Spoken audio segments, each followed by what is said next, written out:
Okay, तो आज question number 49 का टर्न है। लास्ट पार्ट्स में हमने 46, 47 और 48 क्वेश्चन सॉल्व किए थे।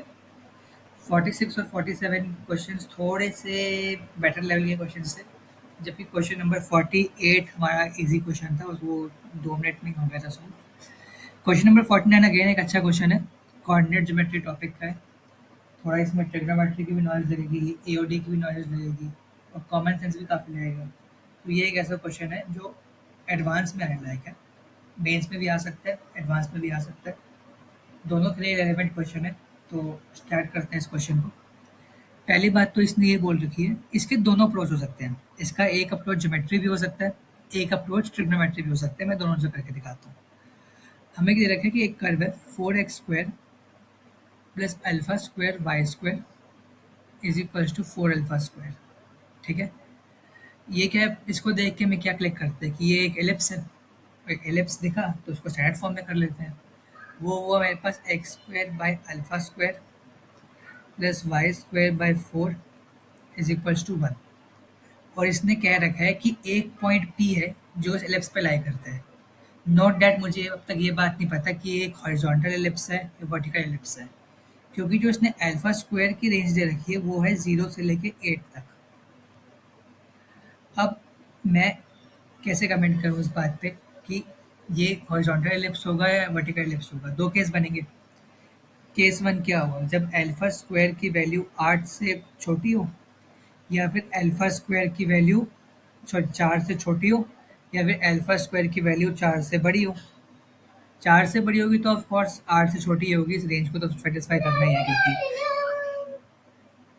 इस रेंज को तो सेटिस्फाई करना ही है।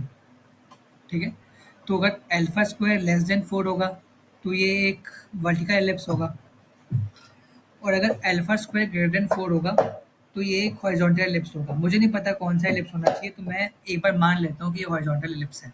देखते हैं है या नहीं। ये हमारा पहला मेथड है जो कि ज्योमेट्री वाला मेथड है हमारा। ट्रिग्नोमेट्री वाला बता दूंगा, पहले ये ज्योमेट्री वाला मेथड है। तो जैसे मान लो मैंने मान लिया कि हमारा जो एलिप्स था वो एक हॉरिजॉन्टल एलिप्स था, और इसकी इक्वेशन मुझे पता ही थी, x square by alpha square plus y square by 4 equal to 1। तो इसमें जब मैं यहाँ पे पॉइंट्स लेबल कर रहा हूँ तो ये है alpha comma 0, minus alpha comma 0, और ये है 0,2, और ये है 0,-2। पॉइंट्स ठीक लेवल किए, बिल्कुल ठीक लेवल किए। अब अगर हम क्वेश्चन ध्यान से पढ़ें तो इसने कह रखा है P एक ऐसा पॉइंट है जो कि एक पॉइंट 0,-2, उसकी उसकी और Q की जो दूरी है वो अधिकतम है, ग्रेटेस्ट है। ठीक है, तो हमें दिख ही रहा है 0,-2 पॉइंट, तो कि वो क्या है, एंड पॉइंट है। एंड पॉइंट है इस केस में माइनर एक्सेस का, इस केस में।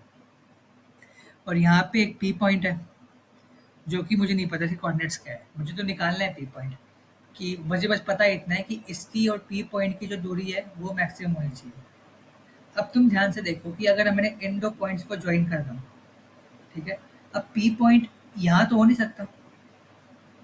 अगर पी पॉइंट यहाँ हो गया इस डायग्राम के अकॉर्डिंग, तब तो डिस्टेंस मिनिमम हो जाएगी, क्योंकि जब मैं इसको आगे एक्सटेंड कर रहा हूँ तो इन दोनों में से डिस्टेंस ज़्यादा कौन सी है, ऑफ कोर्स ये वाली डिस्टेंस ज़्यादा है।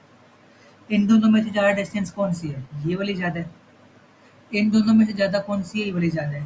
तो सिमिलरली सबसे ज़्यादा डिस्टेंस कौन सी है, ये वाली और ये वाली, ये डिस्टेंसेस सबसे ज़्यादा है। तो इस डायग्राम के अकॉर्डिंग जो मेरा पी पॉइंट होना चाहिए वो मेरे पास क्या होना चाहिए, प्लस माइनस अल्फा कॉमा 0। ठीक है, मुझे नहीं पता ये सही है या नहीं, निकाल के देखते हैं। अब अगर आगे देखा जाए तो R is a reflection of P in X axis, यहाँ से हमें कुछ कंप्यूट करना है। अब हमें ये बात कहना चाह रहा है कि मान लो पी पॉइंट इस डायग्राम अकॉर्डिंग क्या था, एक ऐसा पॉइंट जो खुद ही एक्स एक्सिस पे लाई करता है। अब कोई अगर ऐसा पॉइंट है जो खुद ही एक्स एक्सिस पे लाई करे, उसके रिफ्लेक्शन में एक्स एक्सिस में क्या लूँ, तो यहीं से हमें आइडिया लग जाना चाहिए कि शायद हमने जो ये डायग्राम है ये बनाया है वो गलत है। इलिप्स एक्चुअली में ऐसा है ही नहीं। जो एक्चुअली इलिप्स है उसमें अल्फा की वैल्यू 2 से कम है, अल्फा स्क्वायर की वैल्यू 4 से कम है। ये डायग्राम गलत बनाया है हमने, ठीक है, ये डायग्राम गलत था। तो अब सही डायग्राम कौन सा है? सही डायग्राम है हमारे पास ये वाला, एक वर्टिकल एलिप्स।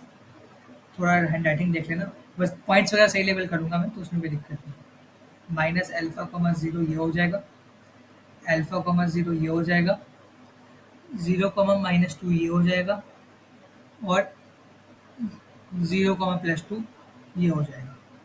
अब अगर मैं देखो, हमें एक ऐसा पी पॉइंट ढूंढना है जिसकी इससे 0, -2 जो कि क्यू पॉइंट है उससे दूरी मैक्सिमम हो। अब तो क्लियरली दिख गया, एक जो कि 0, -2 से मैक्सिमम दूरी इस डायग्राम में क्या है, जो इसके बिल्कुल यहीं पे है। अगर मैं ये वाली दूरी बनाऊं तो ये इससे कम होगी, ये दूरी बनाऊं तो ये भी इससे कम होगी, चाहे और कोई भी पॉइंट मैं लेफ्ट पे लूं उससे दूरी इससे कम ही होगी, ये बात निश्चित है। तो इस डायग्राम से क्या कंक्लूड हुआ, तो पी पॉइंट हमारा क्या होना चाहिए, 0, 2।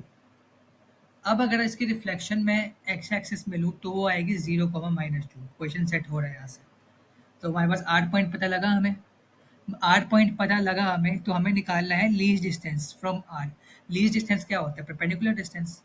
तो बस 8 पॉइंट ये लो, और परपेंडिकुलर डिस्टेंस लेने के लिए क्या लाइन है, 3x -4y +7 -7 देख लेते हैं एक बार, हाँ क्या है, +7 +7 = 0 से इसका परपेंडिकुलर डिस्टेंस निकाल देते हैं।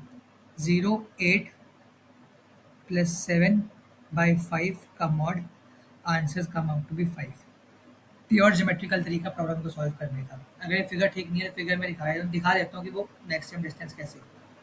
कोशिश करता हूँ थोड़ा बेटर फिगर बनाने की। हाँ बिल्कुल, जैसे अब ये पॉइंट 0, -2 है, तो अगर मैं चाहे ये वाली दूरी ले लूँ, चाहे ये वाली दूरी ले लूँ, चाहे ये वाली दूरी ले लूँ, सबसे ज़्यादा दूरी कौन सी है, जो इसकी सीध में है, ये दूरी, ये ही मैक्सिमम डिस्टेंस है इसका। तो इसलिए हमने कंक्लूड किया कि डायग्राम भी यही है, पी पॉइंट भी यही है, पी पॉइंट की रिफ्लेक्शन भी यही है, और उससे डिस्टेंस भी यही है। क्लीन मेथड है, कोई ट्रिग्नोमेट्री नहीं इन्वॉल्व किया इसमें, प्रॉपर ज्योमेट्रिकली इस क्वेश्चन को सॉल्व कर दिया।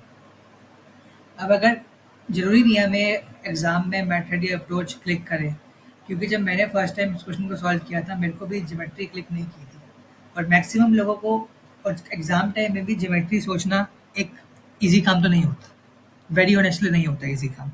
मैंने भी 2-3 बार एग्ज़ाम दिए, मैं भी एग्ज़ाम में ऐसी चीज़ें नहीं सोच पाता कि ज्योमेट्री से हो जाएगा सवाल, हमें थोड़ा सा लिखना ही पड़ता है। ये चीज़ आती है, प्रैक्टिस से आती है, प्रैक्टिस करोगे तो हो सकता है एग्ज़ाम में भी सोच लो और बेटर रैंक हासिल करो। ये बेटर रैंक का मतलब ही क्या है, जेई के एग्ज़ाम में बेटर रैंक का मतलब ही है इसका एप्टीट्यूड ज़्यादा है, और जो ये चीज़ सोच पा रहा है एग्ज़ाम के अंदर उसका ऑफ कोर्स से एप्टीट्यूड है उसके पास, है ना? तो इसका अगली वीडियो में मैं बेटर मेथड भी डिस्कस करूँगा, बेटर तो नहीं, इसका लंबा मेथड डिस्कस करूँगा। तब तक के लिए बाय।